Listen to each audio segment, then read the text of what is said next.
ఇది అమ్మితే ఎంత మిగులుతుంది? 10 రూపాయలు మిగులుతున్నాయి బాబు.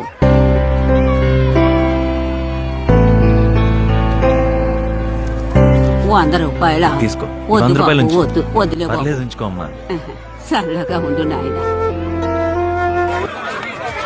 ఏంటి పీజే నవ్వుతున్నావు? అక్కడ నా ఫ్రెండ్స్ కి రోజు 5,000 ఖర్చు పెట్టి పార్టీ ఇచ్చినా సంతోషంగా ఉండేవారు కాదు. ఇక్కడ 500 కూడా ఖర్చు అవ్వలేదు. ఆ పెద్ద ఆవిడ 10 రూపాయల కోసం ఇంకా పని చేస్తూనే ఉంది. ఎలారా వీళ్ళంతా ఇంత తృప్తిగా ఉండగలుగుతున్నారు? 500లోనూ కాదు, 5,000లోనూ కాదు. ఆనందం, తృప్తి అనేవి ఇక్కడుంటాయి. ఎలా?